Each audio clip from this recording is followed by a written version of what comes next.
The call came at 3:47 a.m. on a Tuesday. I know the exact time because I was staring at my phone when it rang, unable to sleep after another 14-hour day at the hospital. The number flashing on my screen was one I hadn't seen in months. Child Protective Services. I'd love to know which corner of the globe you're watching from, and if this story speaks to you, make sure to subscribe. Tomorrow's video is one you absolutely can't miss. Dr. Martinez, this is Sandra Chen from CPS. We need to discuss Emma immediately. My blood turned to ice. Emma, my 7-year-old daughter, who was supposed to be safe with my parents while I completed my residency rotations. The same parents who had assured me just 5 days earlier that they would take excellent care of her while I worked my mandatory hospital shifts. What happened? Is she hurt? My voice cracked as I sat up in bed, already reaching for my keys. She's physically fine. But Dr. Martinez, we found her alone in your parents' house. The neighbors called when they heard crying through the walls for 2 days straight. Your parents left a note saying they'd gone to Florida for a family emergency and would be back Sunday. Family emergency. In Florida, it was Thursday morning. That's impossible. They specifically told me they would watch Emma this week. I have mandatory shifts I can't miss, or I lose my residency position.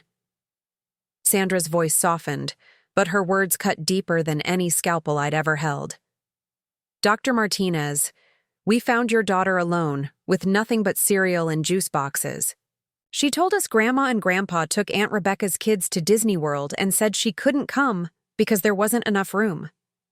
The phone slipped from my hand, clattering onto the hardwood floor of my tiny studio apartment. Disney World. They took Rebecca's kids to Disney World and left my daughter alone in an empty house, like she was nothing more than an unwanted pet. When I finally picked up the phone, my hands were shaking so violently I could barely hold it steady. Where is she now? Emergency foster placement. We had no choice, Dr. Martinez. We couldn't locate you initially, and we couldn't leave a 7-year-old alone any longer. She's safe, but we need to discuss immediate arrangements. I was already throwing on scrubs, my mind racing between rage and terror. I'm coming right now. Text me the address. The drive to the foster care facility took 18 minutes through empty Phoenix streets. 18 minutes that felt like 18 hours, during which my phone buzzed constantly with text messages I couldn't bear to read. My parents, probably, posting pictures from Disney World while my daughter cried herself to sleep in a stranger's house. The building was a nondescript brick structure that looked more like a medical clinic than a place where children went when their families failed. I parked crookedly and ran toward the entrance, my hospital badge still clipped to my scrubs. Inside, Sandra Chen turned out to be a woman about my age, with kind eyes and the worn expression of someone who'd seen too much. She led me down a hallway, lined with children's artwork, each piece a splash of color that felt obscene in this place where families came apart. Dr. Martinez, I need you to understand the gravity of this situation. Emma was alone for approximately 48 hours before neighbors intervened. She's been placed with the Johnsons, an experienced foster family, but this incident will require a full investigation. We stopped outside a door marked Family Conference Room B. Through the small window, I could see Emma sitting at a round table, coloring with crayons that looked brand new. She was wearing clothes I didn't recognize. A pink t-shirt and jeans that were slightly too big for her small frame. The foster family provided emergency clothing, Sandra explained, following my gaze. Emma's belongings were minimal when we found her. My throat closed. Can I see her? Of course. But Dr. Martinez, I need to ask you some difficult questions. First, were you aware your parents had planned this trip? I sank into one of the plastic chairs in the hallway, suddenly exhausted in a way that had nothing to do with my hospital schedule. No, absolutely not. They told me they would watch Emma while I completed my pediatric surgery rotation. I specifically asked if this week would work, and my mother said it was perfect timing. Sandra made notes on her tablet. And your relationship with your parents? Any previous concerns about their childcare? No. I mean, they've always favored my sister Rebecca, but I never thought they'd abandon my daughter." The words tasted bitter. "Rebecca's their golden child. She's married to a lawyer, lives in the suburbs, has 3 kids and a perfect life. I'm a single mother who's always struggling, always working, always asking for help. Did you have any alternative childcare arrangements?" I laughed, but there was no humor in it. "Do you know what a pediatric surgery resident makes? I can barely afford my studio apartment and Emma's basic needs. My parents volunteering to help was the only reason I could accept this rotation. Without it, I lose my position, and 3 years of medical training become worthless." Sandra nodded with understanding. "We'll need to discuss a safety plan before Emma can be released to your care. Given your work schedule and this incident, we need assurance that she'll have adequate supervision." Through the window, Emma looked up and saw me. Her face lit up like sunrise, and she dropped her crayon to wave. My heart shattered and mended simultaneously. She looked smaller than I remembered, more fragile, but she was alive and safe and smiling at me. "Mommy," she called through the glass, her voice muffled but audible. I pressed my hand against the window, matching her small palm on the other side. "I'm here, baby. Mommy's here." Sandra opened the door, and Emma launched herself into my arms with the force of a small hurricane. She smelled like unfamiliar laundry detergent and fear, but she was warm and solid and mine. "They left me, Mommy," she whispered against my neck. "Grandma said there wasn't room for me in the car, but they took Cousin Jake and Cousin Lily and Cousin Max. Why wasn't there room for me?" I held her tighter, feeling my chest constrict with fury and pain. "How do you explain to a 7-year-old that some people see her as less worthy of love? How do you tell your child that her own grandparents chose a vacation over her safety?" "Don't know, sweetheart. But I'm here now, and I'm never going to let anyone leave you alone again." Emma pulled back to look at me, her dark eyes serious beyond her years. "Mrs. Johnson made me pancakes. They had chocolate chips.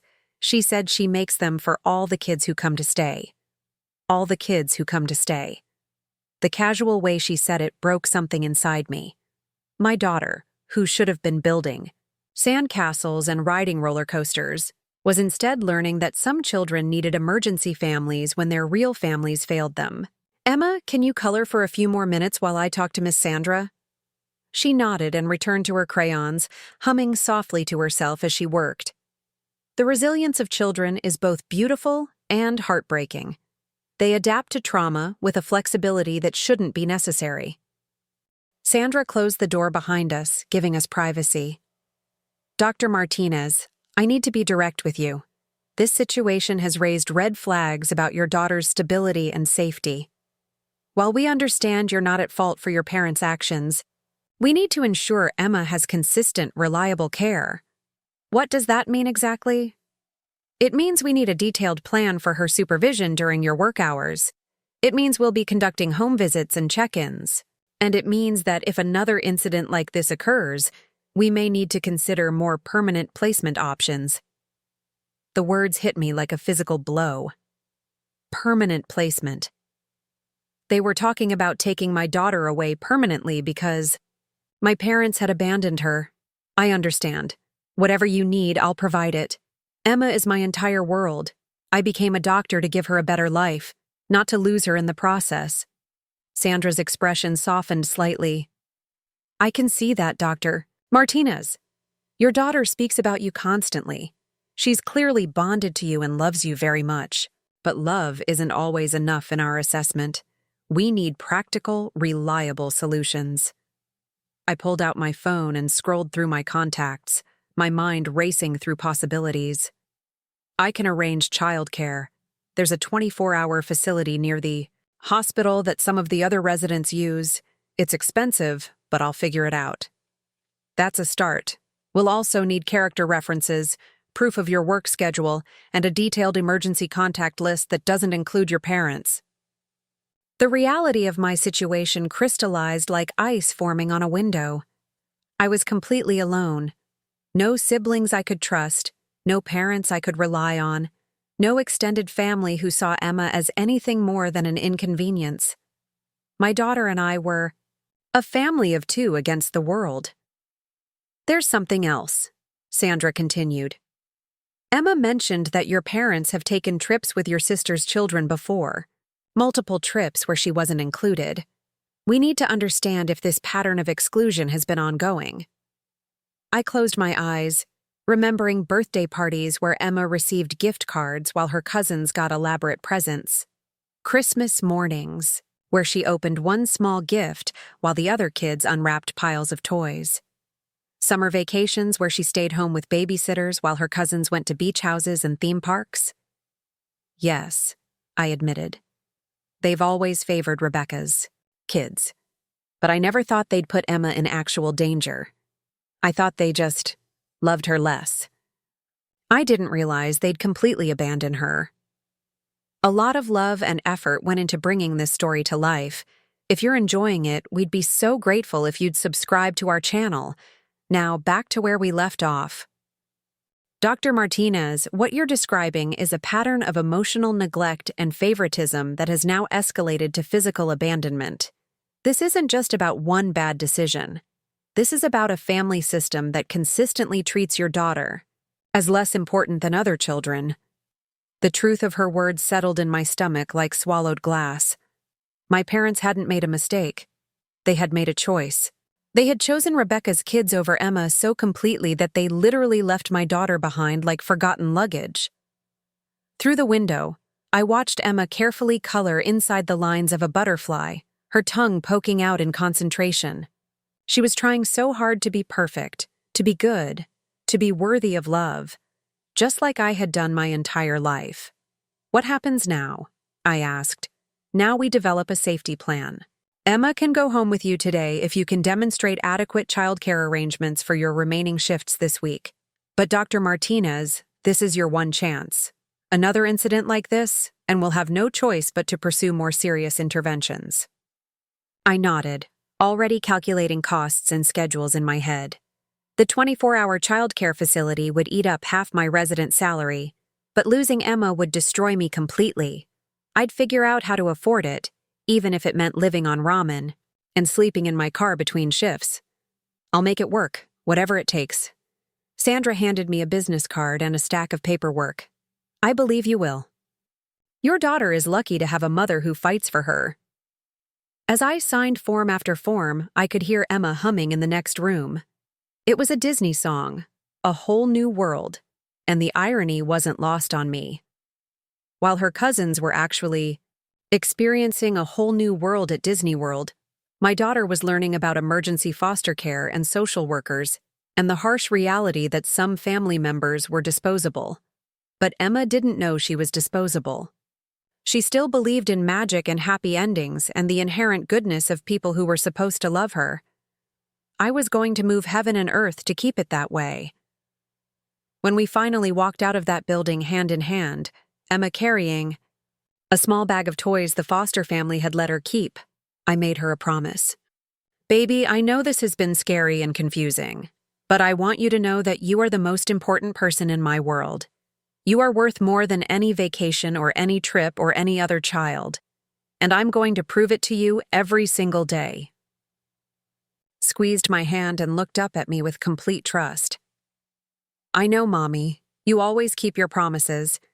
As we drove home through the sunrise-painted streets of Phoenix, my phone buzzed with a text from my mother, a photo of Mickey Mouse ears and the caption, "The kids are having such a magical time. I wish you could see their faces." I deleted the message without responding and focused on the road ahead. They had no idea what they'd just set in motion. They thought they could treat my daughter like she was invisible, disposable, unworthy of their time and love. They were about to learn how wrong they were, but first I had to save my daughter. Everything else could wait. The favoritism didn't start with Disney World. It began the day I told my parents I was pregnant. I was 24, fresh out of college with a biology degree and dreams of medical school. The father was David Chen, a classmate who disappeared the moment he heard the news, leaving nothing but a forwarding address in California and a promise to figure things out that never materialized. I remember sitting in my childhood bedroom, the same pink walls and butterfly stickers from high school still mocking me with their innocence. My mother, Patricia Walsh, sat on the edge of my twin bed with her arms crossed, her mouth pressed into that thin line she reserved for major disappointments. "Medical school will have to wait," she said, not looking at me. "You can't handle both, a baby and that kind of academic pressure." My father, Robert Walsh, stood in the doorway like he was afraid to come closer. He owned 3 auto repair shops across Phoenix and had always prided himself on fixing problems. But I wasn't a carburetor or a transmission. I was his younger daughter who had just shattered his plans for me. "There are options," he said quietly. "Couples who would give the baby a good home. People with stable situations." I pressed my hands against my still flat stomach, feeling a fierce protectiveness that surprised me. "I'm keeping the baby, and I'm still going to medical school." My mother laughed, sharp and bitter. "On what money? With what support? You'll be a single mother working minimum wage jobs just to afford diapers." 3 rooms over, Rebecca was planning her engagement party to James Morrison, a corporate lawyer whose family owned half of Scottsdale. She was 26, already established. In her marketing career, already everything my parents had hoped for in a daughter. Stable, predictable, married to the right kind of man. "Rebecca made smart choices," my mother continued. "She waited. She found a good husband first. She did things in the proper order." That phrase, proper order, would echo through the next 7 years of my life like a bell-tolling judgment. When Emma was born, my parents visited the hospital exactly once. They brought a generic pink onesie from Target and stayed for 23 minutes. I know because I watched the clock on the wall, timing their obligation visit while I held my daughter and marveled at her perfect tiny fingers. "She's beautiful," my mother said, but she didn't ask to hold her. "You'll figure it out. You always were the independent one." Independent. Another word that sounded like praise but felt like abandonment. Rebecca visited too, heavily pregnant with her first child. She glowed with the confidence of someone whose pregnancy was celebrated, planned, and supported by 2 families eager for grandchildren. She looked at Emma like she was a curiosity, a cautionary tale about what happened when you didn't follow the script. "She's so small," Rebecca observed. "Jake's going to be much bigger. James's family genes, you know."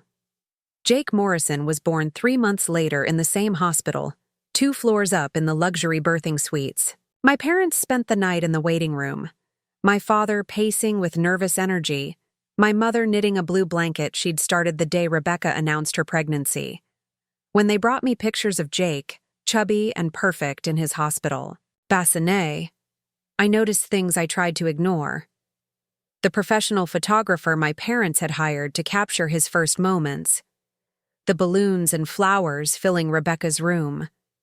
The way my mother's voice softened when she talked about her first grandchild. Emma was 3 months old. The pattern crystallized over the following months. Jake received handmade quilts and antique rocking chairs passed down through the Morrison family. Emma got whatever was on sale at department stores. Jake's nursery was featured in Rebecca's Facebook albums with descriptions like Grammy and Grandpa's labor of love. Emma's nursery was my studio apartment's corner with a second-hand crib I'd bought from Craigslist. When Jake said his first word, "Mama," my parents drove 2 hours to witness it in person. When Emma took her first steps, I called to share the news and got voicemail. My mother called back 3 days later to tell me about Jake's new trick of waving bye-bye. I started keeping a mental catalog of these moments, not out of bitterness, but out of a growing need to understand the rules of a game I apparently didn't know I was playing. Jake's first birthday party had a professional magician and a 3-tier cake. Emma's first birthday was celebrated with a grocery store cake in my apartment's courtyard, attended by 2 neighbors and my study group from anatomy class. But I was fighting my own battles then, trying to balance motherhood with my determination to become a doctor. I'd enrolled in post-baccalaureate courses to boost my medical school application, studying while Emma napped and working nights at a medical transcription company to pay for childcare.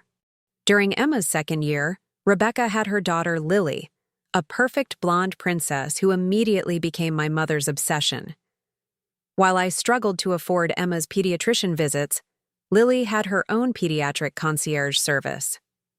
While Emma wore hand-me-downs from consignment stores, Lily's wardrobe came from boutiques with names I couldn't pronounce. She looks just like Rebecca did at that age. My mother would coo over Lily's pictures. Such a beautiful family James and Rebecca have built. The photos were everywhere. On my mother's refrigerator, her desk at work, her social media profiles. Rebecca's perfect family smiling from beaches and ski slopes and Christmas mornings that looked like magazine spreads. Emma and I were occasionally included in large group shots, positioned at the edges like afterthoughts. When I finally got accepted to medical school, the response was tepid congratulations mixed with concerns about my priorities. Medical school is so demanding, my mother worried. Who's going to watch Emma? I'd already researched childcare options, calculated budgets down to the dollar, and planned every detail of how to balance my studies with single motherhood.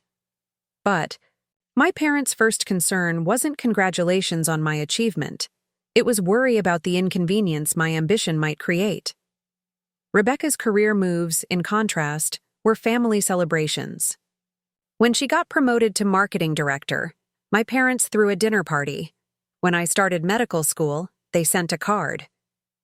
The financial disparity became more obvious as the years passed. James's law firm was thriving, allowing Rebecca to work part-time and focus on what my mother called creating a beautiful home for her family. They bought a 5-bedroom house in an exclusive neighborhood with a pool and a 3-car garage. Emma and I lived in a series of small apartments near my medical school, moving whenever I found something cheaper or closer to campus. While Jake and Lily had their own playrooms filled with educational toys and expensive electronics, Emma's entertainment was the public library and whatever free activities I could find on weekends.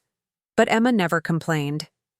She was a remarkably adaptable child, perhaps because she'd never known anything different. She made friends easily, excelled in school despite our constantly changing addresses, and seemed genuinely happy as long as we were together.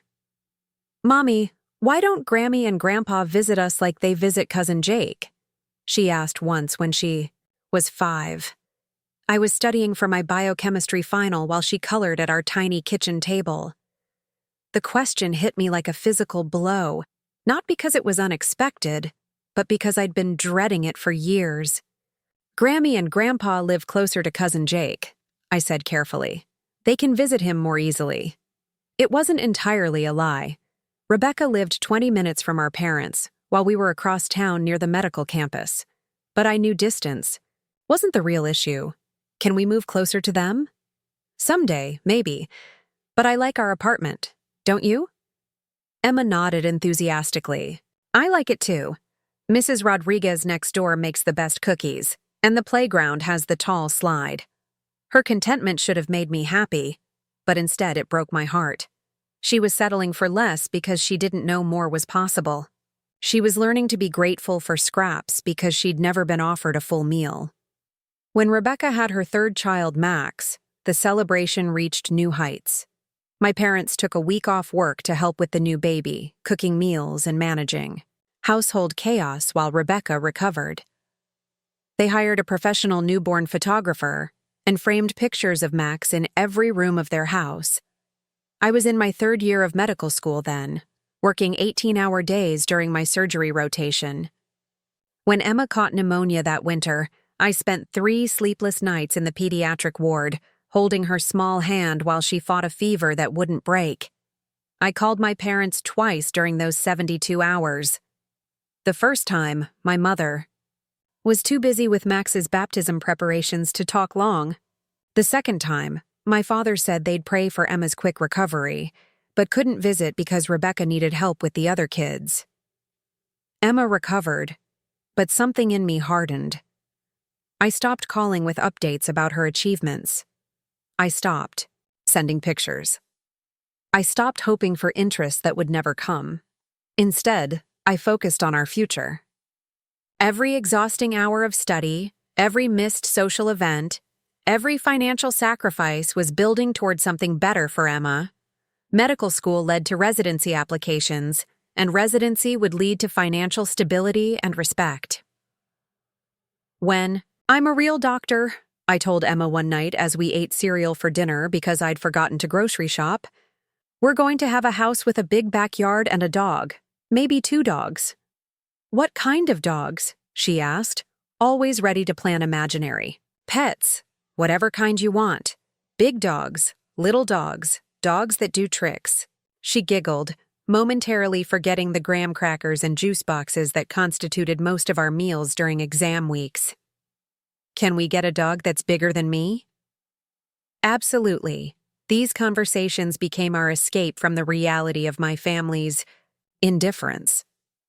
We planned elaborate futures where Emma would have everything she deserved, not just material things, but attention, celebration, and unconditional love.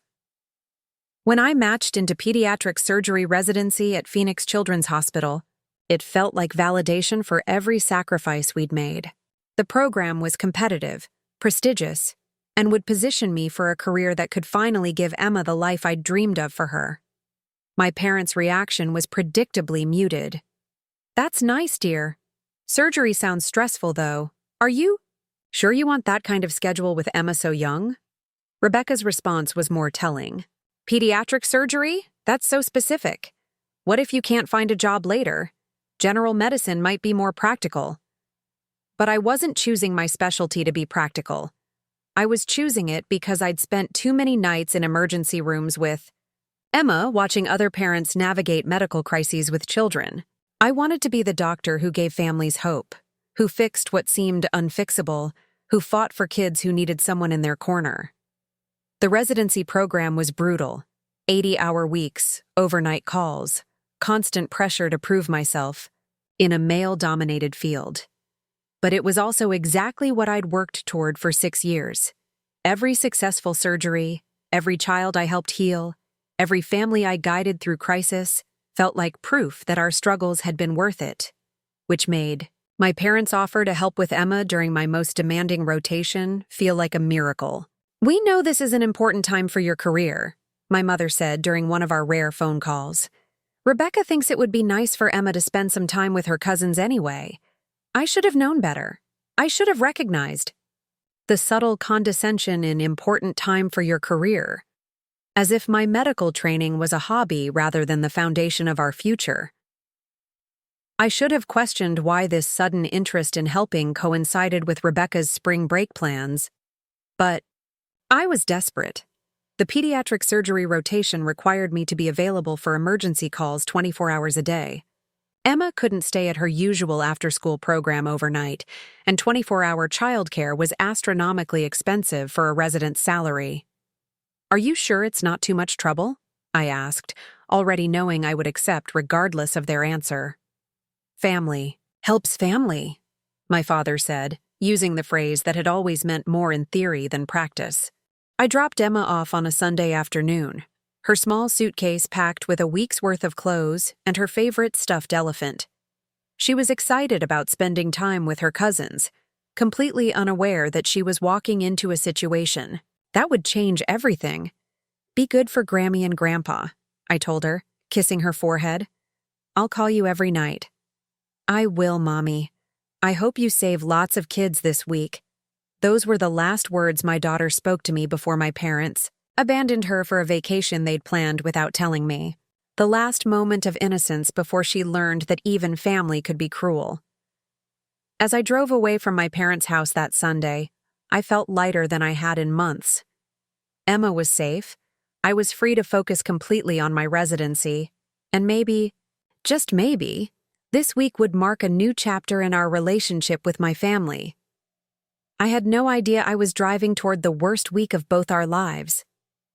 The week after Emma came home from foster care, I learned what rock bottom actually felt like.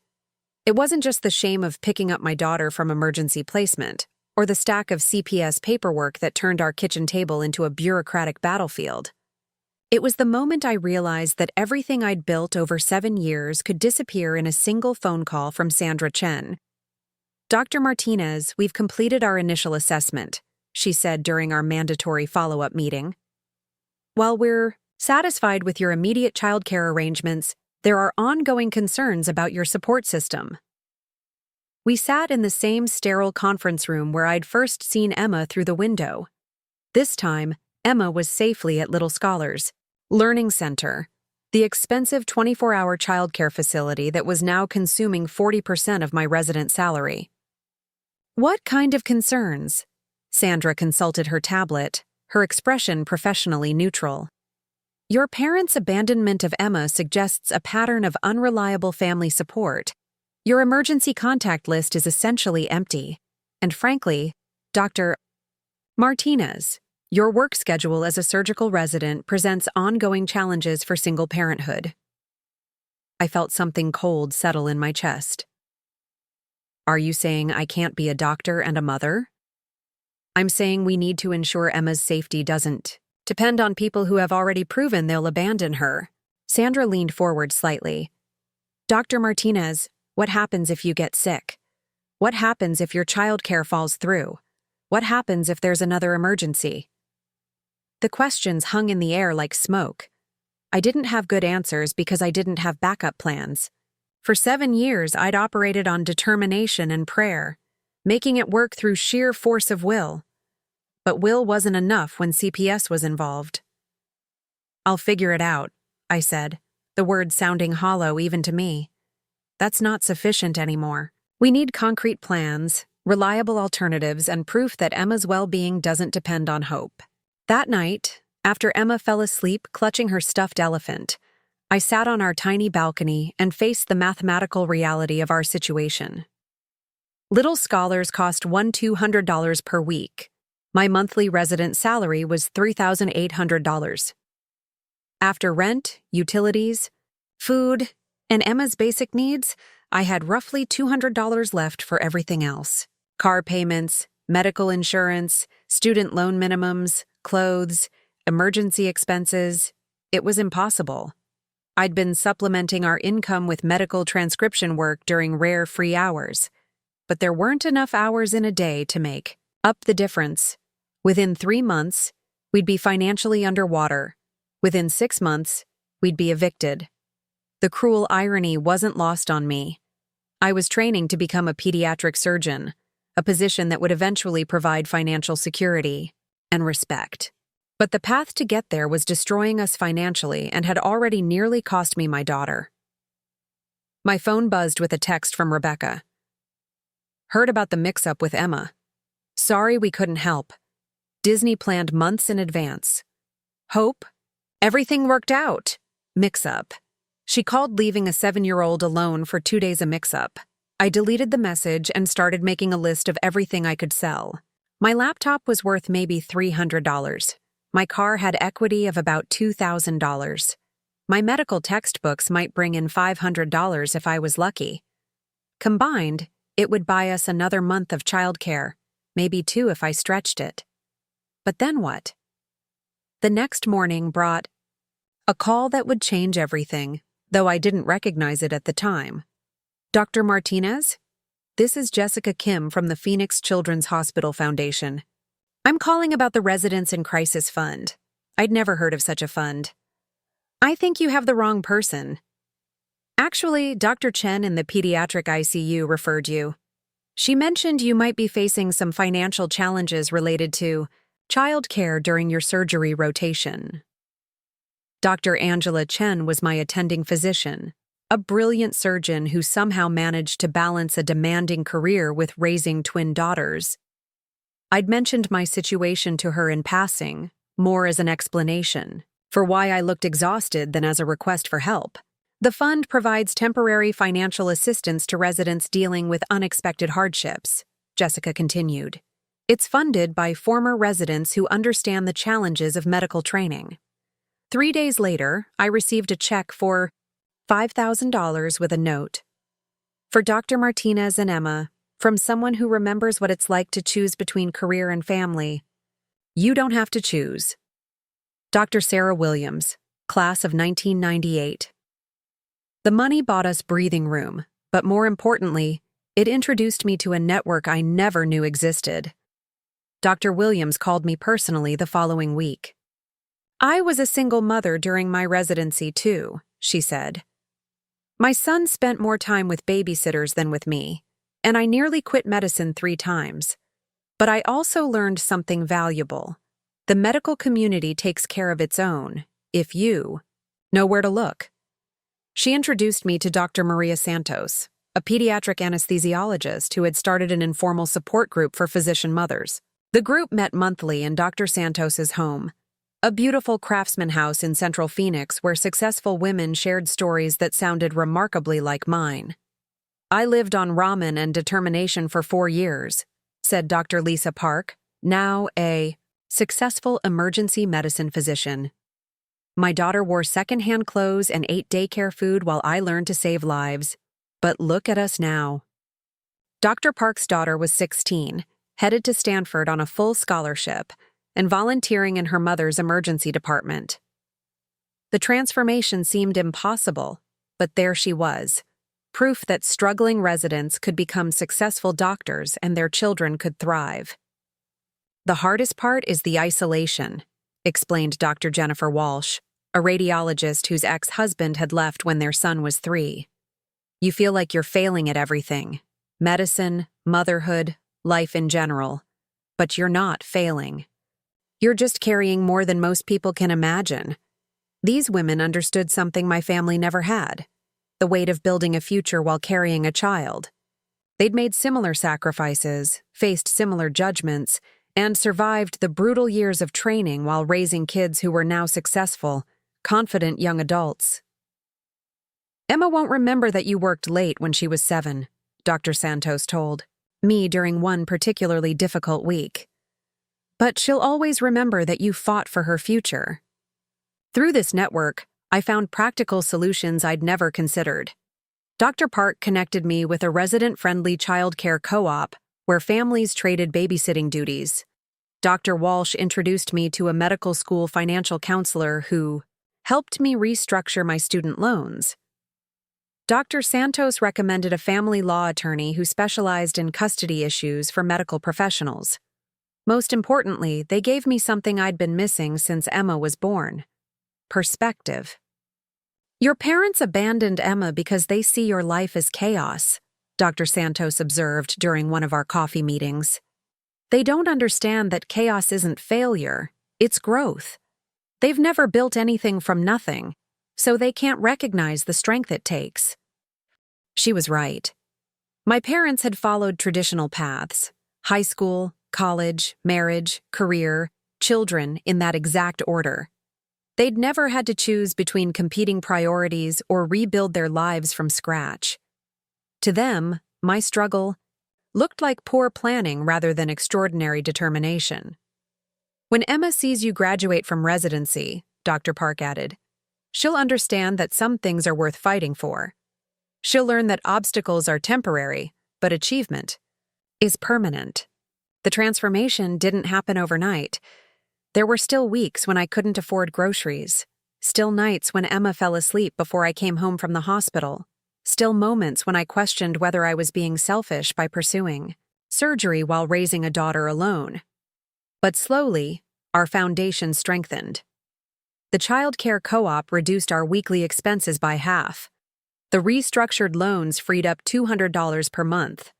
Most importantly, Emma began to thrive in an environment where other children also had parents in demanding careers. Mommy, Jake's mom is a doctor too, Emma announced one evening after a co-op playdate. She saves people's hearts.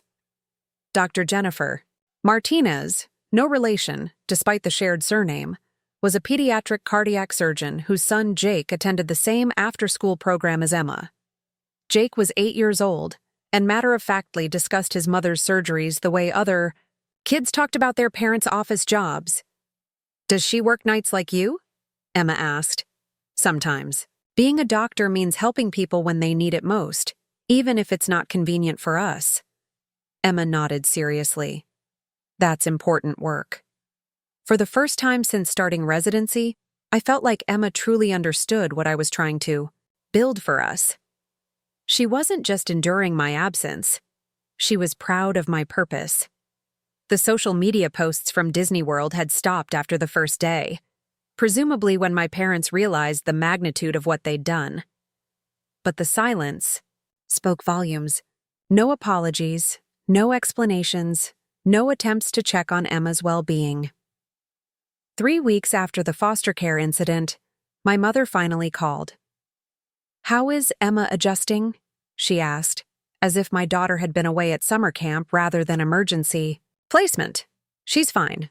No thanks to you?" "Andrea, we had no idea you couldn't handle a week without help. We thought you'd figure something out." The casual cruelty of that statement took my breath away. They'd known I had mandatory hospital obligations. They'd volunteered to watch Emma specifically because I couldn't figure something out on my own. You abandoned a 7-year-old child. You left her alone with cereal and juice boxes. She could have been seriously hurt. She was fine. Emma's always been independent. Independent. That word again, used to justify neglect. She's 7 years old, Mom. She needed supervision, not independence. Well, it all worked out. You found childcare, Emma's back with you, and everyone learned something. I hung up before I said something that couldn't be taken back, but that conversation clarified something important. My parents weren't going to acknowledge the severity of what they'd done.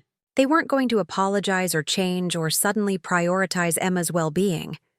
They were going to minimize and deflect and hope the incident faded into family history. That night, I made Emma a promise that extended far beyond keeping her safe.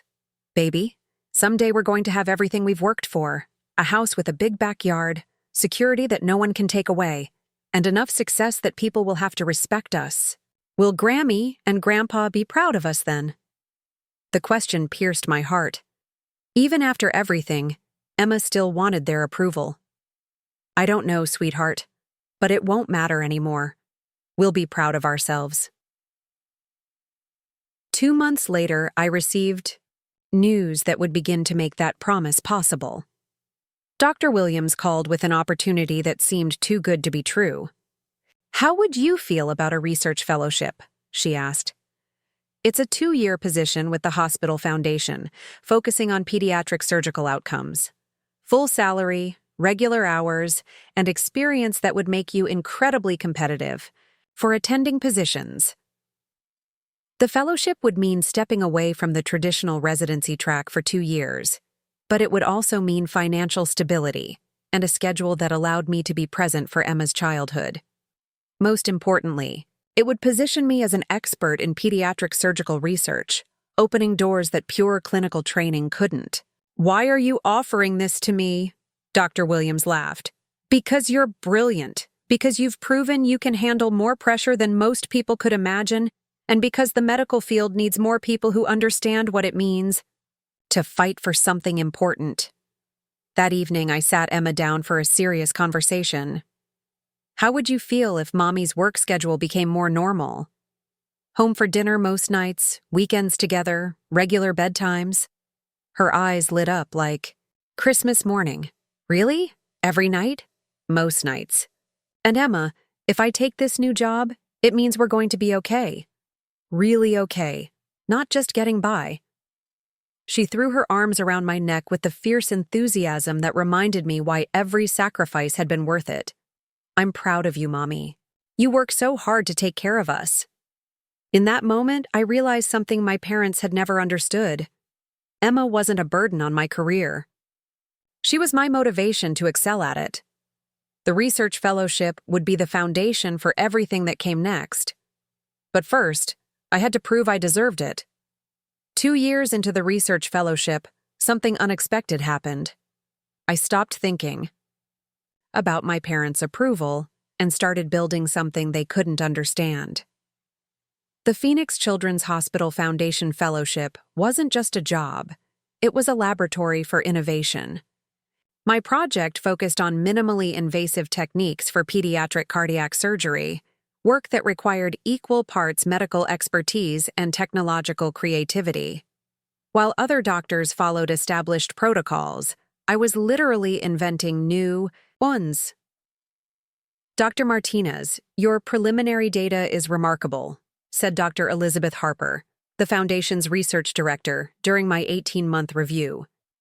Have you considered patent applications for these techniques? I hadn't. Patent applications belonged to a world of intellectual property lawyers and corporate negotiations that felt as foreign to me as my parents' country club conversations. But Dr. Harper introduced me to that world with the same methodical precision she applied to cardiac procedures. Medical patents aren't just about recognition, she explained over coffee in her office overlooking the hospital's healing garden. They're about ensuring innovations reach the children who need them most. And Dr. Martinez, they're also about financial independence. Financial independence.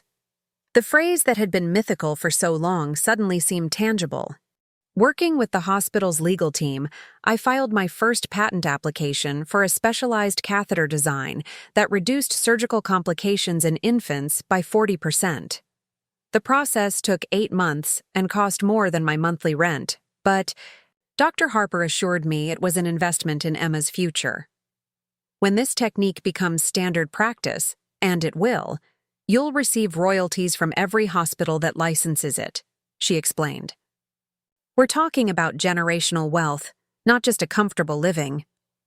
While I navigated patent law during the day, Emma flourished in ways I'd never expected. The Physician Mothers Childcare Co-op had evolved into something resembling an extended family. Emma spent afternoons with Dr. Santos's daughter Sophia, weekends with Dr. Park's son Michael, and summers with Dr. Walsh's twins at a camp specifically designed for children of medical professionals. Emma's reading level is exceptional. Her teacher, Mrs. Chen, told me during our spring conference. But more importantly, she shows remarkable empathy and problem-solving skills. She's always helping other children work through conflicts. Emma had learned to navigate complex social situations because her world was filled with adults who juggled life and death decisions daily. She'd absorbed lessons about prioritization, crisis management, and resilience simply by watching the physician mothers handle their daily challenges.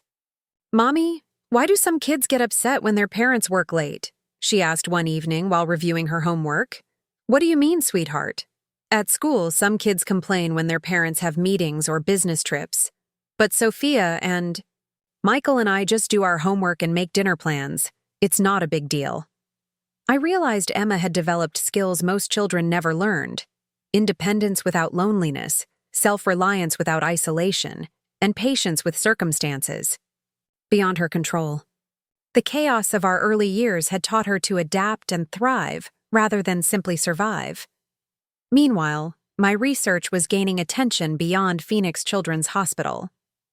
Dr. Harper submitted my preliminary findings to the American Association of Pediatric Cardiology, where they were selected for presentation at the annual conference in Chicago.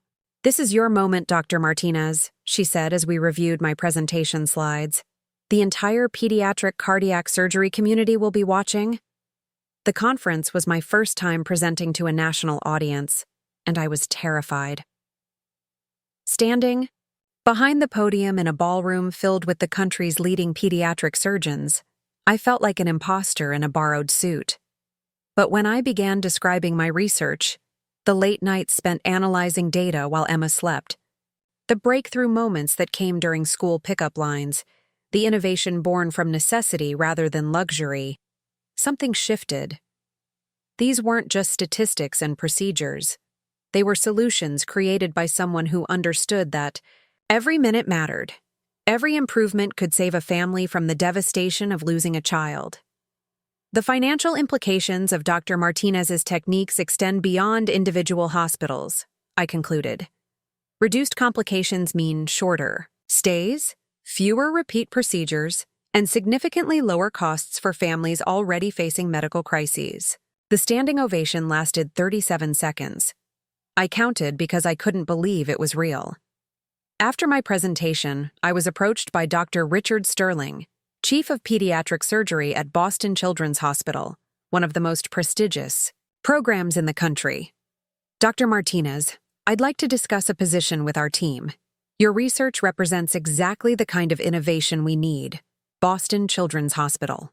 The same institution where I'd once thought I wasn't qualified to clean the floors, much less perform surgery. I'm flattered, Dr. Sterling, but I'm still completing my fellowship in Phoenix. I'm not talking about a residency position, he said, smiling. I'm talking about an attending surgeon position with a research component. We'd like you to establish a pediatric innovation lab. That conversation led to 3 months of negotiations that felt surreal. Boston Children's wasn't just offering me a job. They were offering to build a program around my expertise. The salary was more than 3 times what I'd ever imagined earning. The research budget exceeded Phoenix Children's entire foundation budget. Most importantly, they wanted to patent and license my techniques through their technology transfer program. Dr. Martinez, we're prepared to offer you a signing bonus of $200,000, an annual salary of $450,000, and 40% of all royalties from your patented techniques, the hospital's recruitment director explained during my site visit. I sat in their conference room overlooking Boston Harbor, trying to process numbers that would have seemed fictional 6 months earlier. The signing bonus alone was more than I'd earned in the previous 3 years combined. But more than the money, they were offering me something I'd never had: institutional respect. Boston Children's didn't see me as a struggling single mother who'd gotten lucky. They saw me as an innovator whose background had given me insights that traditional surgical training couldn't provide. We believe your experience balancing research with real-world constraints makes you uniquely qualified to lead this program, Dr. Sterling explained. Innovation doesn't happen in isolation. It happens when brilliant people are forced to find better solutions. Emma and I flew back to Phoenix in first class, a luxury I'd splurged on to celebrate. As we soared over the desert landscape where we'd struggled for so many years, Emma pressed her face against the window. "Mommy, are we rich now?" I laughed, but the question was more complex than she realized. We weren't rich yet, but we were about to be. More importantly, we were safe. For the first time since her birth, Emma's future was secure regardless of what happened to me. "We're going to be okay, baby. Really, truly okay. Can we get 2 dogs now?" "Absolutely. Big dogs, little dogs, whatever you want." She grinned and returned to watching clouds drift past our window. For Emma, financial security meant dogs and a big backyard. For me, it meant something much more profound: the power to ensure she never felt abandoned again. The transition to Boston took 6 months to coordinate. During that time, I received exactly 3 communications from my family. My father sent a brief email congratulating me on the new job. My mother texted, asking if I'd be closer to Rebecca now that I was moving east. I wouldn't. Rebecca had never left Phoenix. Rebecca herself posted a passive-aggressive Facebook status about some people prioritizing career over family relationships. Their indifference no longer stung. Instead, it felt like validation. While they'd been dismissing my struggles and minimizing my ambitions, I'd been building something extraordinary. Dr. Santos threw me a farewell party at her home, surrounded by the physician mothers who'd become my chosen family. Emma played in the backyard with Sophia and Michael, their laughter drifting through the windows as the women who'd saved us shared stories and advice. "You've shown us all what's possible," Dr. Park told me as we watched our children chase fireflies in the gathering dusk. Emma's going to grow up knowing that her mother moved mountains for her. More importantly, added Dr. Walsh, she's going to grow up knowing how to move mountains herself. 3 days before our departure, I received an unexpected visitor. Sandra Chen from CPS knocked on my apartment door, carrying a small gift bag and wearing a genuine smile. "Dr. Martinez, I wanted to congratulate you personally. Emma's case was Officially closed 6 months ago, but I've been following your career. She handed me the gift bag, which contained a children's book about a little girl whose mother was a doctor. For Emma. And for you, this. Inside was a handwritten note. Dr. Martinez, in 15 years of social work, I've never seen a family transform struggle into strength the way you and Emma have. You've proven that love really can conquer every obstacle. Congratulations on your success. You've earned every bit of it. Sandra Chen, MSW. That night, as I tucked Emma into bed in our nearly empty apartment, she asked the question I'd been dreading. Mommy, will Grammy and Grandpa visit us in Boston? I chose honesty over false hope. I don't think so, sweetheart. But we're going to make new friends in Boston.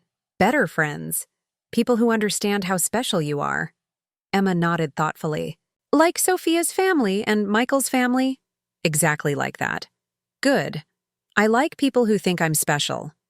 2 weeks later, we moved into a 4-bedroom colonial house in Brookline, 15 minutes from Boston Children's Hospital. The house had a fenced backyard, a 2-car garage, and more space than Emma and I knew what to do with. On our first morning in Boston, Emma woke up early and found me on the kitchen floor, assembling a dog bed. Is today dog day? She asked, barely containing her excitement.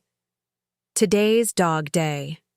We drove to the animal shelter after breakfast, where Emma immediately fell in love with a golden retriever mix named Charlie and a smaller terrier named Bailey. When I asked which one she wanted, she looked at me with the serious expression she'd inherited from me. Both, she said firmly.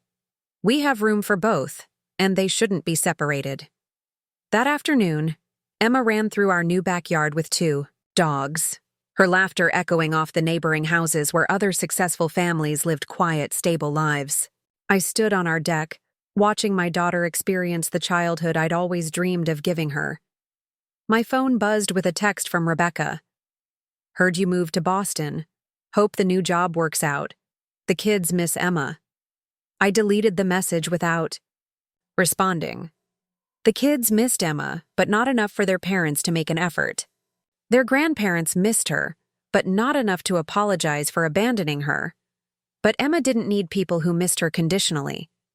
She needed people who celebrated her unconditionally. And in Boston, surrounded by colleagues who respected my work and neighbors who welcomed us warmly, I was finally able to give her that.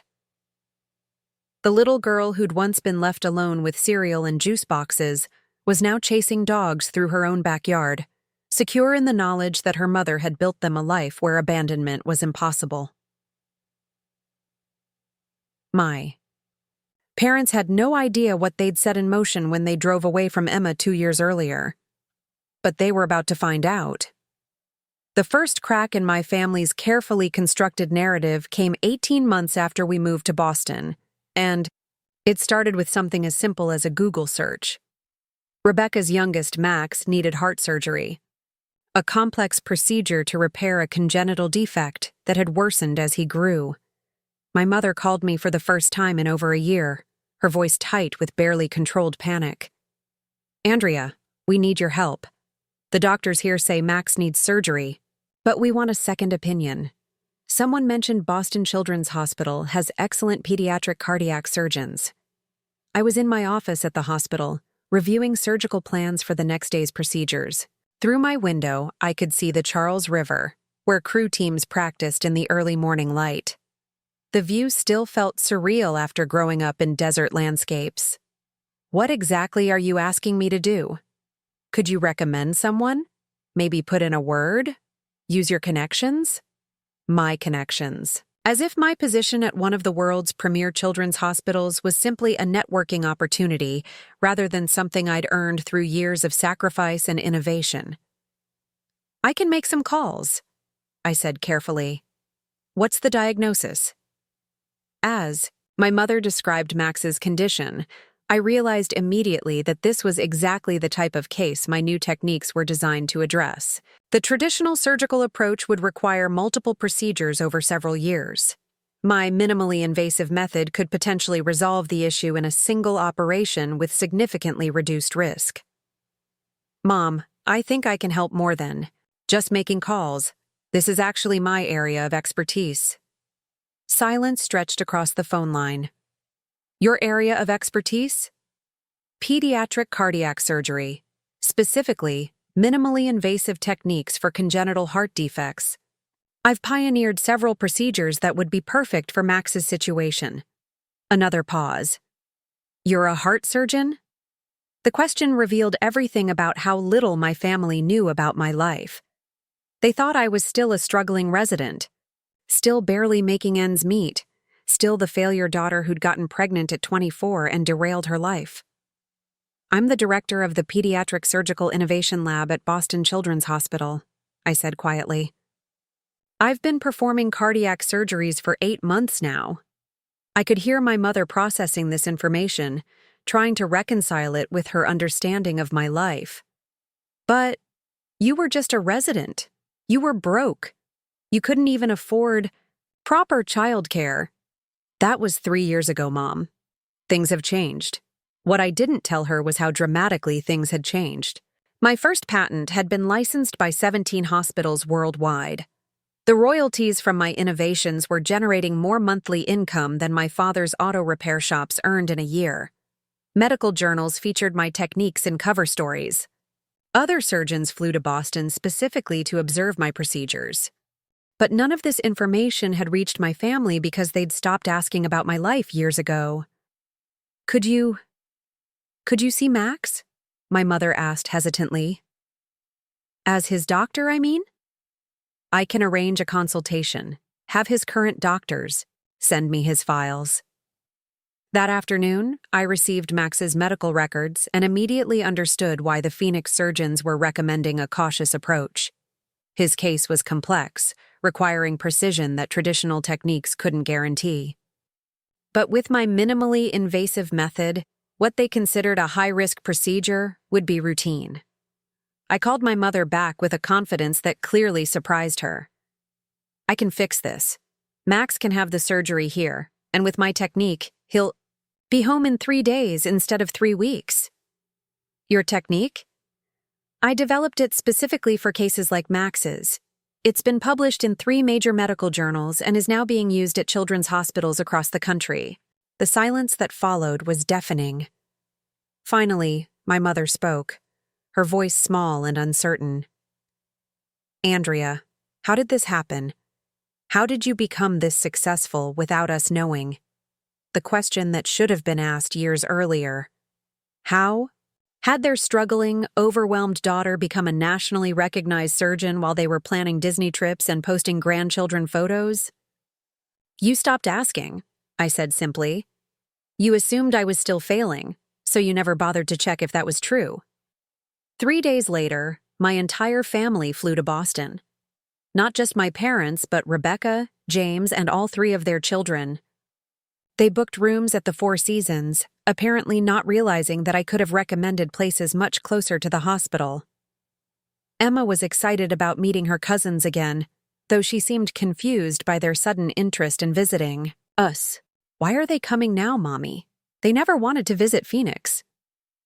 Because Cousin Max needs help, and sometimes people only reach out when they need something. I picked them up at Logan Airport in my new BMW, a purchase I'd made primarily for safety, but that suddenly felt like a statement. Rebecca climbed into the passenger seat while my parents settled in the back with obvious discomfort. Nice car, Rebecca said, running her hand across the leather interior. Business must be good. Business, as if performing life-saving surgery on children was simply a profitable venture rather than a calling. We're doing well, I replied neutrally.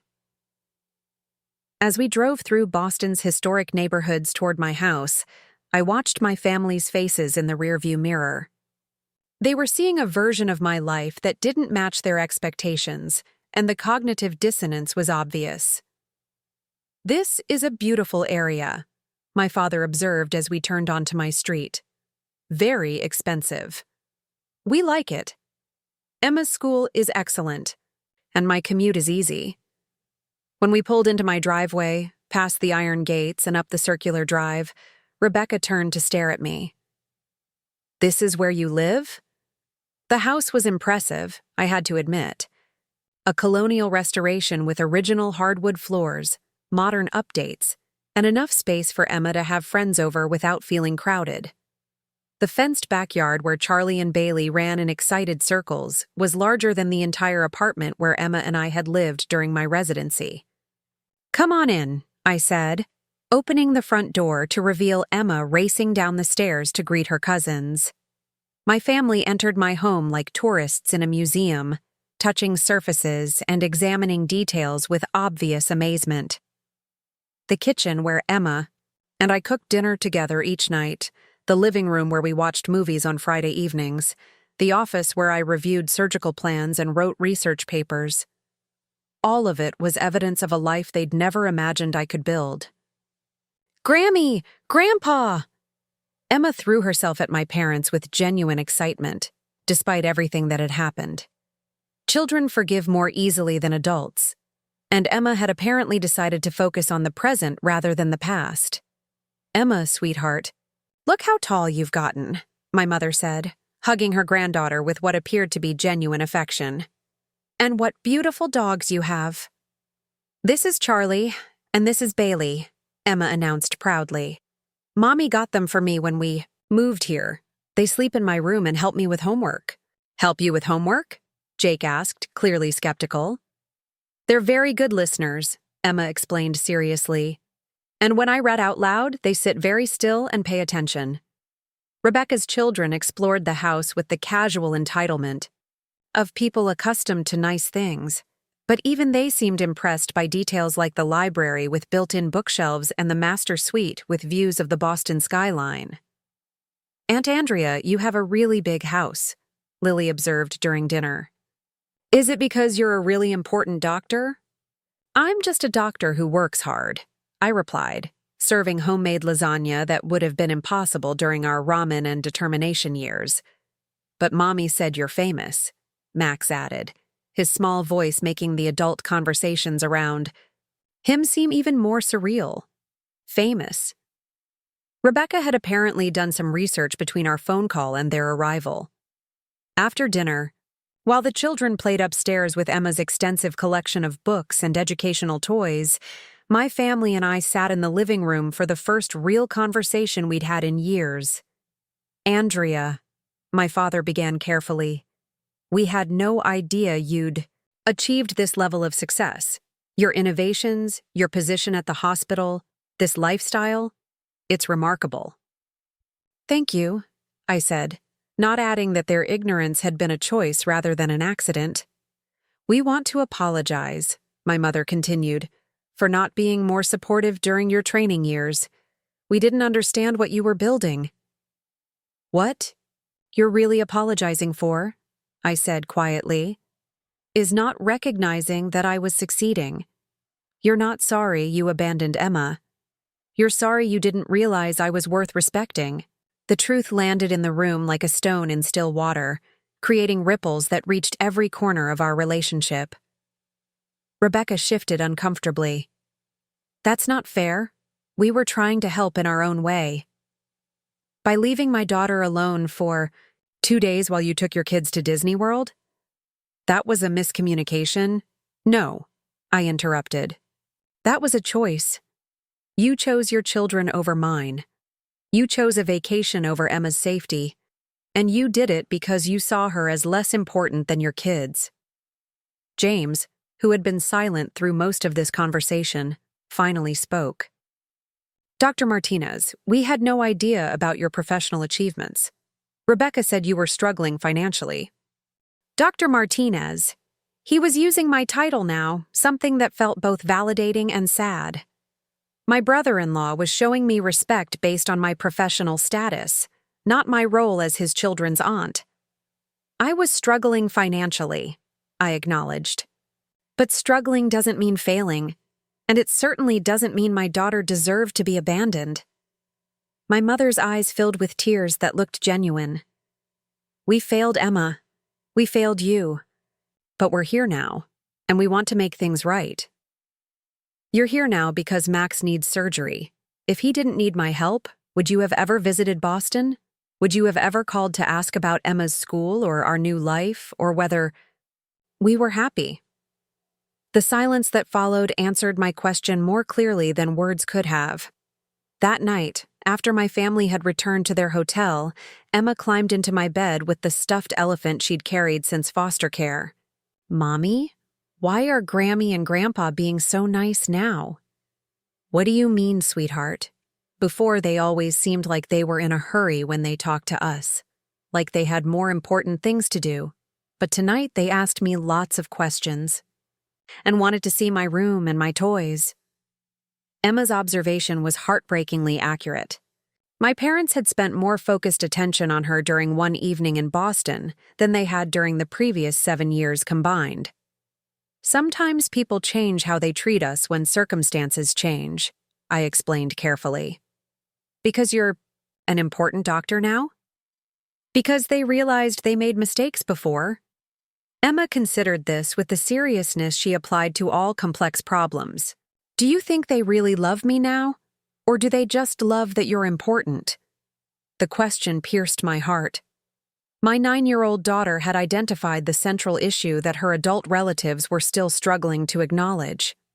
I think they've always loved you, Emma, but I think they're just now learning how to show it properly. She nodded and settled against my shoulder. I like it better when people show love all the time, not just when they need something. Me too, baby. Me too. The next morning brought the day of Max's surgery, and with it, the moment my family would finally understand exactly what I'd become. As I reviewed his surgical plan one final time, I realized this operation would change more than Max's heart. It would change everything. Max's surgery was scheduled for 7 a.m. on a Tuesday morning. The night before, my family gathered in the pre-operative consultation room at Boston Children's Hospital, and for the first time in my career, I was nervous about a procedure I'd performed dozens of times. This wasn't just about saving my nephew's life. This was about proving to my family that the daughter they'd dismissed, the granddaughter they'd abandoned, had become someone extraordinary. Dr. Martinez will be performing the surgery herself, explained Dr. Sterling as he joined us for the final consultation. She's pioneered the exact technique Max needs. He couldn't be in better hands. My father blinked rapidly, still processing. The title. Dr. Martinez is your daughter, Dr. Sterling continued, but she's also one of the most innovative pediatric cardiac surgeons in the country. Her techniques have revolutionized how we approach cases like Max's. Rebecca sat straighter in her chair. Revolutionary?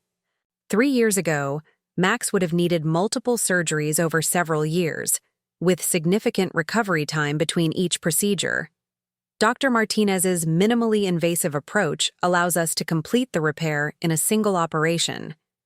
Max will be home in 3 days instead of 3 weeks. James leaned forward, his lawyer instincts engaging. And the success rate? 97%, I answered quietly, compared to 73% for traditional approaches.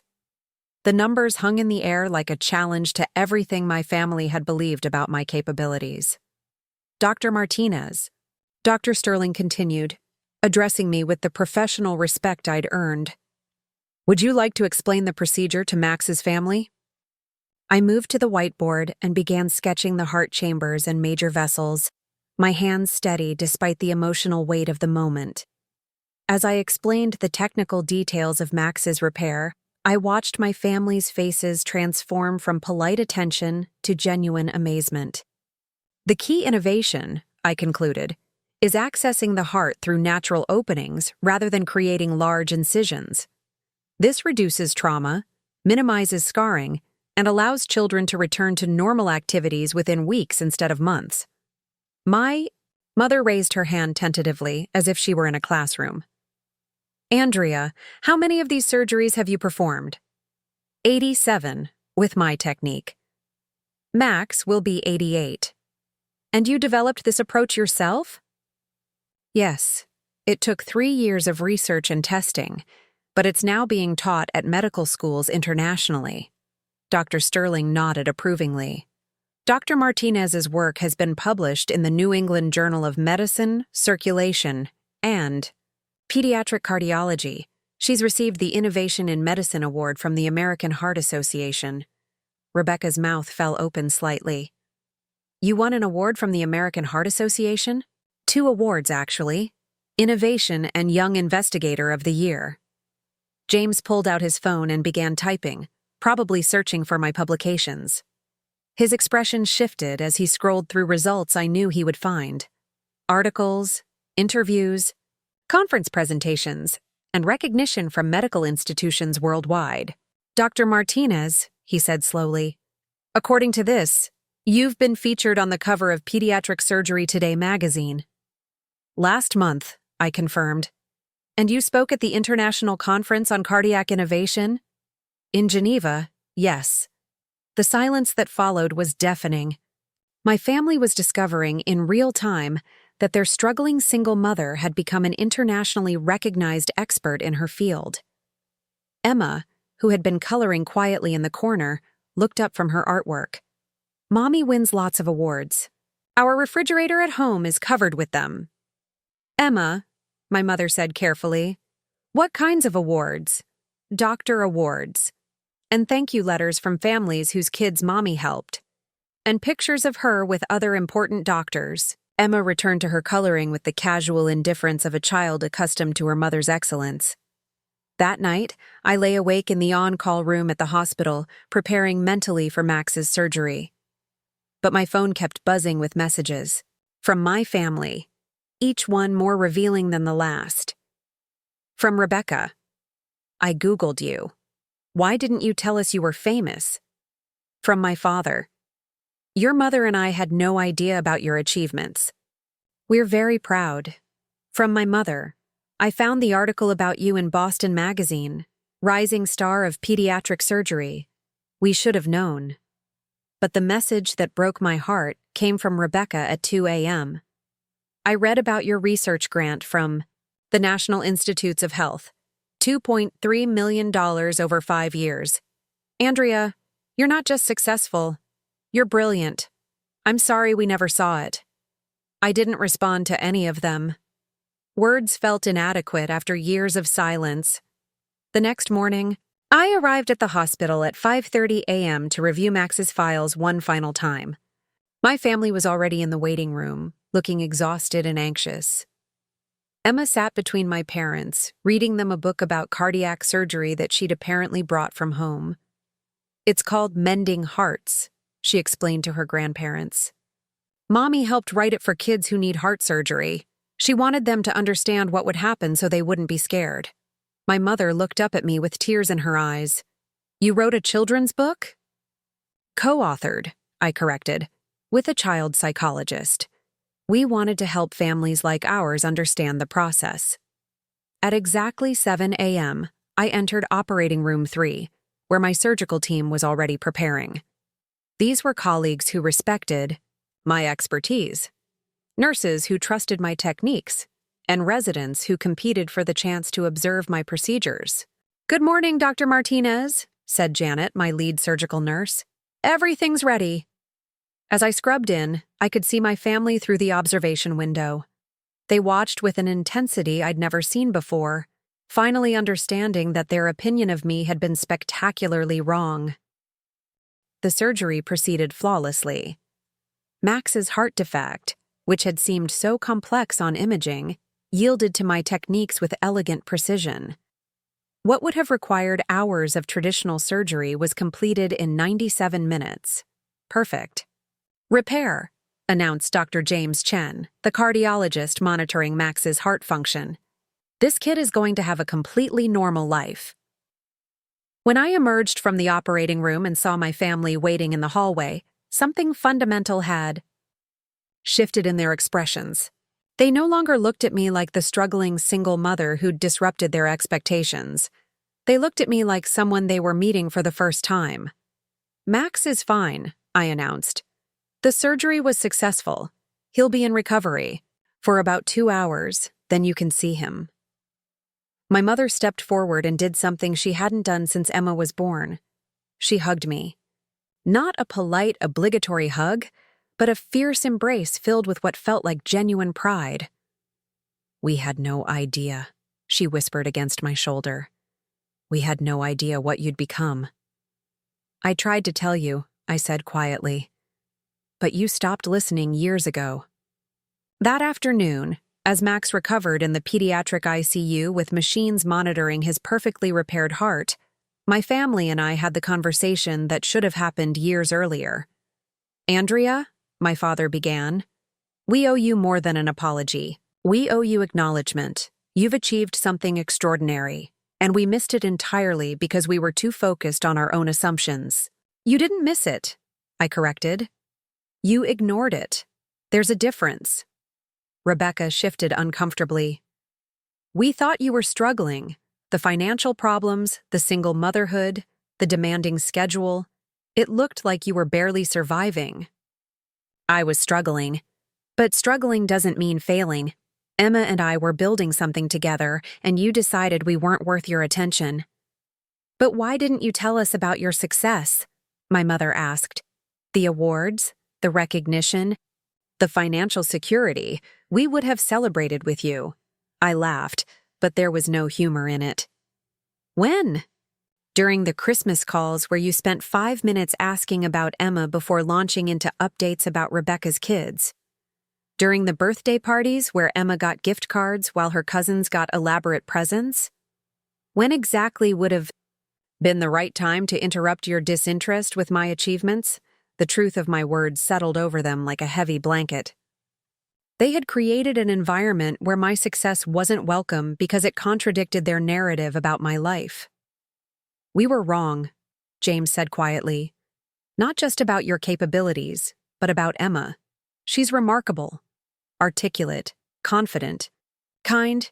She's everything you'd want in a child." "She's everything I wanted in a daughter," I replied. "And I raised her to be proud of herself regardless of other people's opinions, even family opinions." Emma, who had been visiting with Max in the ICU, returned to our conversation with her usual impeccable timing. "Mommy, Max says his chest doesn't hurt anymore. He wants to know if he can go swimming when he gets home." "In a few weeks," I told her. "His heart needs time to heal, but then he can do whatever he wants." "That's good," I told him. "You fix hearts, so kids can be happy again." My mother knelt down to Emma's level. "Emma, sweetheart, are you proud of your mommy?" "Of course," Emma replied with the matter-of-fact confidence I'd worked years to build in her. "Mommy saves kids' lives. She works really hard and helps families who are scared. Why wouldn't I be proud?" "We're proud of her too," my mother said, her voice thick with emotion. "We should have told her that a long time ago." Emma considered this seriously. "It's okay to tell people you're proud of them late, as long as you really mean it." That evening, after Max had been moved to a regular room and was sitting up eating popsicles, my family gathered in his hospital room for what felt like our first genuine family moment in years. "Dr. Martinez," Max said, still using my formal title. "Thank you for fixing my heart." "You're welcome, Max. But you can call me Aunt Andrea." He grinned. "Aunt Andrea, the heart doctor." As we laughed together, really laughed, not the polite chuckles that had characterized our previous interactions, I realized something important. My family's acknowledgement of my success felt good, but it wasn't what I needed anymore. I'd built a life where Emma and I were celebrated every day, where colleagues respected my expertise, where patients' families trusted my care, where friends valued our presence. I'd created the validation I'd once sought from my parents. Their recognition was welcome, but it was no longer necessary. "There's something else we need to discuss," I said as the laughter faded. "The way you treated Emma isn't just about me.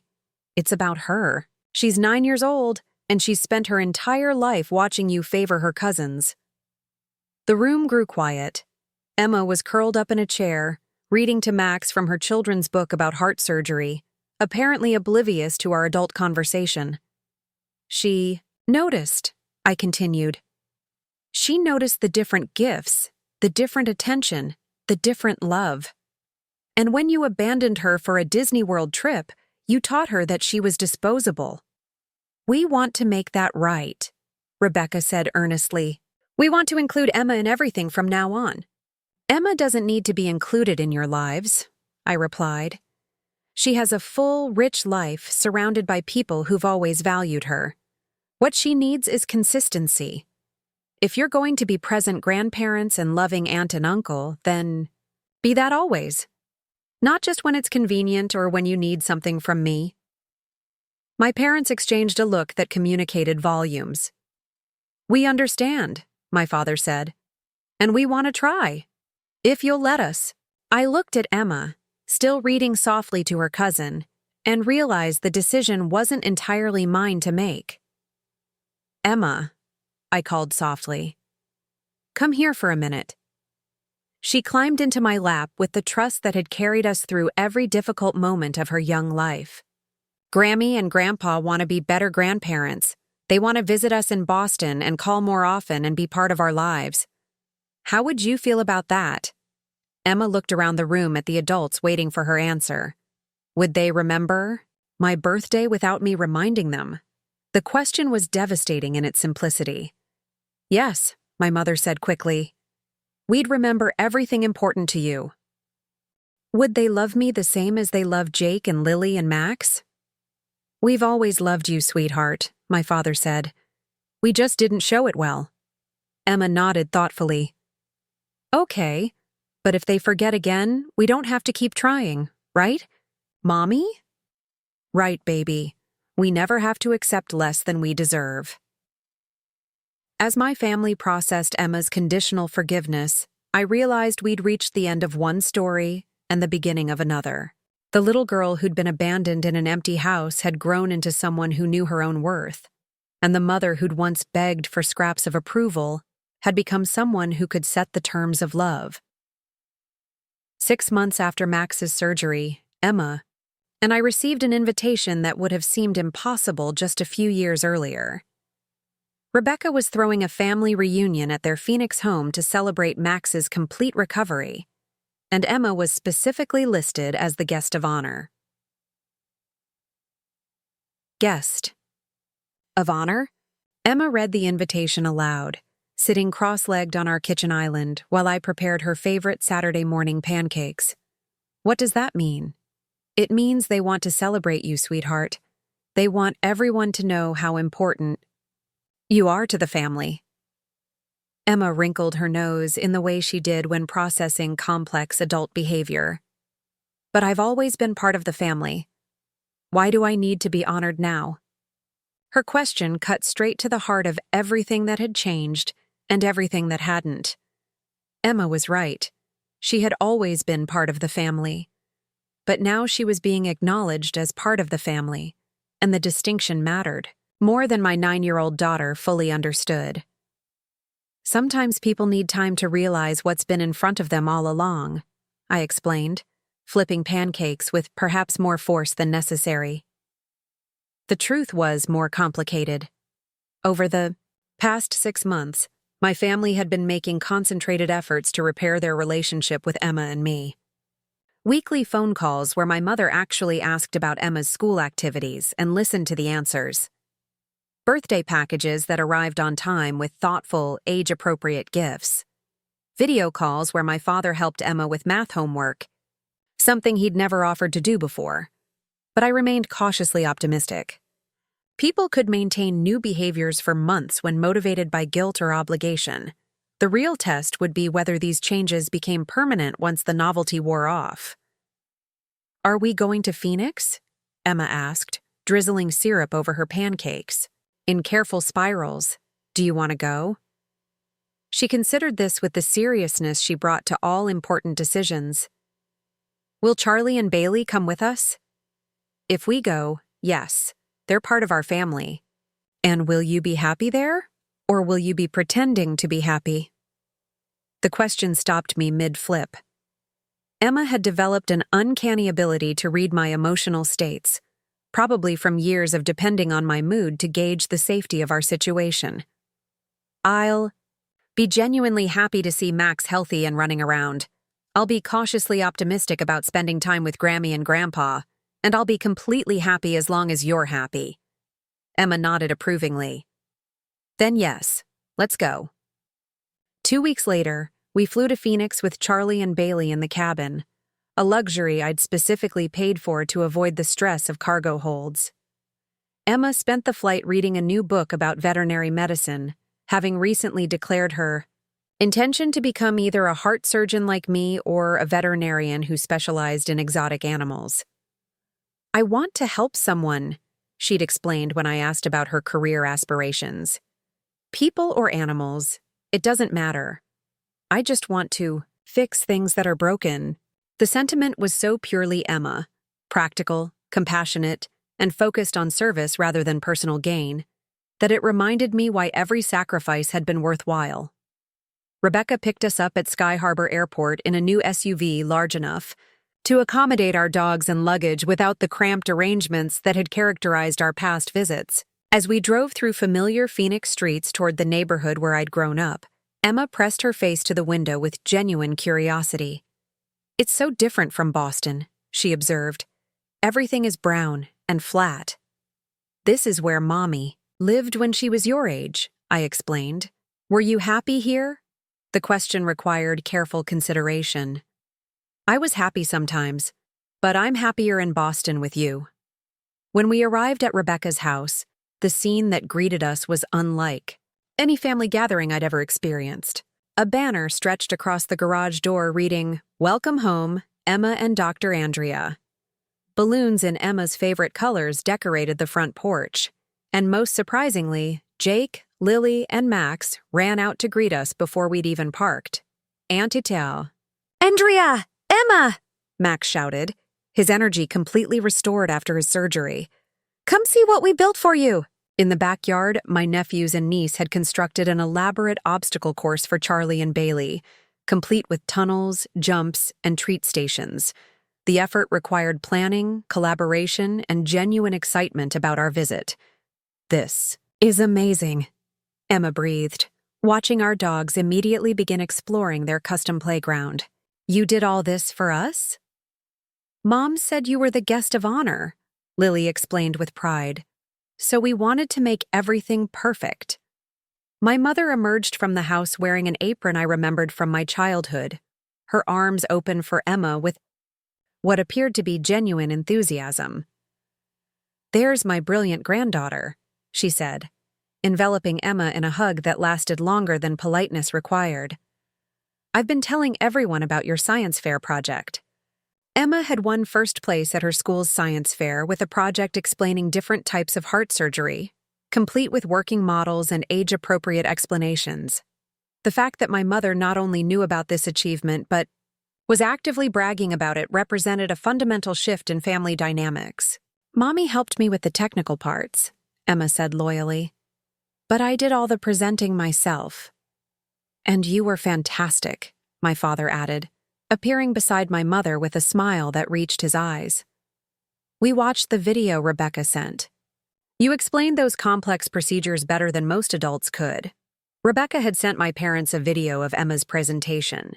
This small detail revealed more effort to include us in family communications than had occurred in the previous 5 years combined. As the afternoon progressed, I found myself observing family interactions with the analytical skills I'd developed as a surgeon. My parents asked Emma specific questions about her interests and listened to her detailed answers about everything from dog training techniques to her favorite books. Rebecca included Emma in conversations with her own children rather than relegating her to a separate kids' table. James engaged with Emma as an individual rather than merely acknowledging her presence. Most importantly, Emma bloomed under this focused attention. She laughed easily, shared stories confidently, and contributed to family conversations with the intelligence and humor I saw every day at home. "Emma," my mother said during dinner, "tell us about your school in Boston. Do you like it better than your old schools?" "It's different," Emma replied thoughtfully. "The kids are from all over the world, and a lot of their parents are doctors or professors. so everyone understands when parents work late or travel for conferences. That must be nice, Rebecca observed. Not having to explain your mom's schedule. I never had to explain it before either, Emma said matter-of-factly. Mommy works hard because her job is important. People who don't understand that aren't really my friends anyway. The casual confidence in Emma's response highlighted how much she'd grown since our early days of financial struggle and social uncertainty. She no longer sought approval from people who didn't value her mother's ambitions. After dinner, as the adults cleaned up and the children played board games, my father pulled me aside for a private conversation. Andrea, I want you to know how proud I am of what you've accomplished, not just professionally, but as a mother. Emma is remarkable. Thank you, Dad. I also want you to know that your mother and I have been discussing ways to make up for lost time. We'd like to visit Boston for Emma's birthday next month, if that's acceptable to you. The offer was generous, but I'd learned to examine generous offers from my family with healthy skepticism. What does that mean exactly? A weekend visit? A week? Are you planning to stay in a hotel or... Whatever works best for you and Emma. We want to be present for her birthday the way we should have been for all her previous birthdays. We want to meet her friends, see her school, and understand her life in Boston.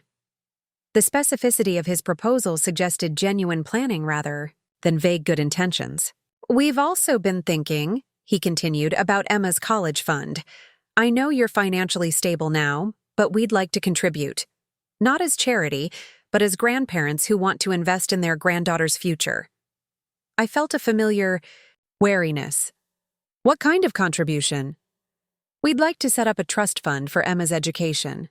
College, medical school, if she chooses to follow your path, whatever she decides to pursue. We're thinking $500,000 to start, with annual contributions.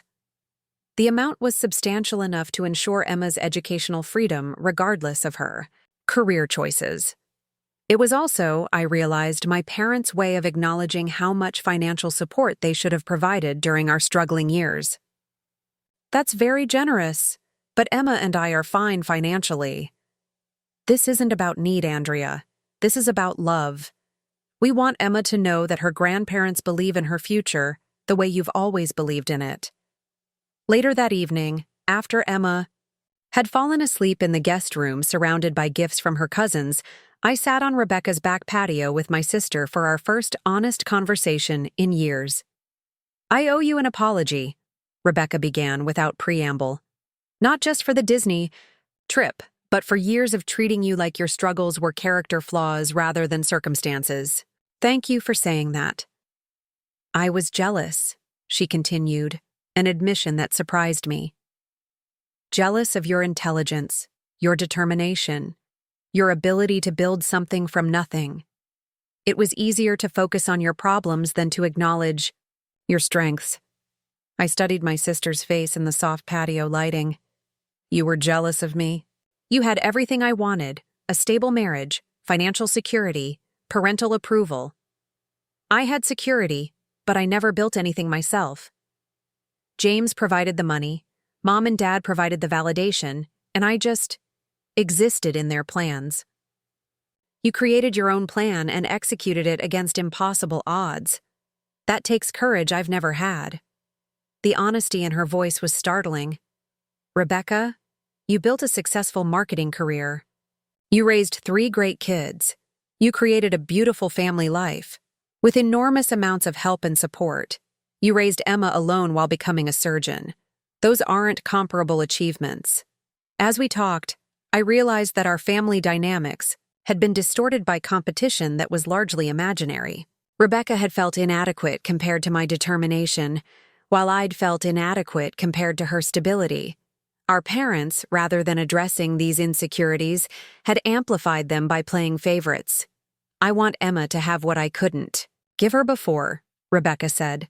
Cousins who genuinely care about her, aunts and uncles who celebrate her achievements, grandparents who show up consistently. She'd like that. But Rebecca, consistency is key. Emma has learned to protect herself from disappointment. If you're going to be present in her life, you need to stay present. I understand. And Andrea, I want to be present in your life too. I want to know about your research, your surgeries, your goals. I want to be the sister who celebrates your successes instead of minimizing them.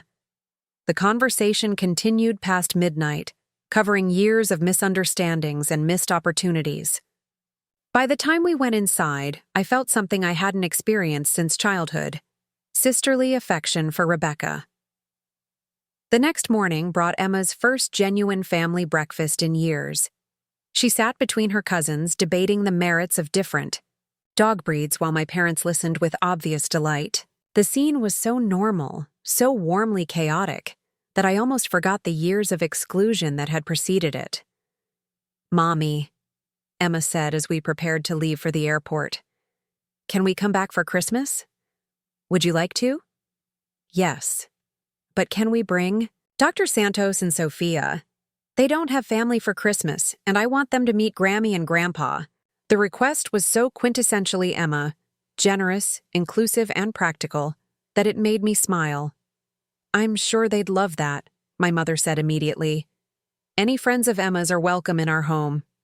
As our plane lifted off from Phoenix, that evening, Emma pressed her face to the window to watch the city lights fade below us. "Mommy, do you think people can really change?" "What do you think?" "I think they can change their actions, but I think their love has to be real from the beginning, even if they're bad at showing it." Emma's wisdom continued to astound me. At 9 years old, she understood the difference between behavioral change and emotional authenticity. "Do you think Grammy and Grandpa's love is real?" "I think it's real, but I'm confused. Like they forgot how to show it properly, and now they're remembering." 6 months later, Emma's 10th birthday party in Boston was attended by both her chosen family, of physician mothers and children, and her biological family who flew in from Phoenix. Watching my parents help Dr. Santos set up decorations while Emma and Sophia taught Jake and Lily how to train our dogs, I realized we'd achieved something I'd never thought possible: a blended family that honored both our independence and our connections. That evening, as Emma opened presents surrounded by people who genuinely celebrated her existence, I felt the deep satisfaction of a promise kept. I'd told my daughter we would build a life where she was valued, and we had. But more than that, we'd created a legacy. Emma was growing up knowing that love shouldn't require performance, that family could be chosen as well as inherited, and that her worth wasn't determined by other people's recognition. The little girl who'd once been left alone with cereal and juice boxes was now the confident center of a family celebration, and the mother who'd once begged for scraps of approval was now someone whose respect had to be earned. "Mommy," Emma whispered as I tucked her into bed that night, "thank you for never giving up on us. Thank you for never giving up on me, baby." As I turned off her bedroom light, I realized our story wasn't really about family redemption or professional success. It was about the power of relentless love, love that builds security, demands respect, and creates the conditions for everyone to become their best selves. Emma and I had started with nothing but each other. We'd built everything else from there, and in the end, that had been more than enough. Looking for more? We've got 2 amazing stories ready for you right on screen. If this one touched you, these are absolutely worth your time. Click to watch them now, and hey, subscribe, and hit that bell to never miss our latest uploads.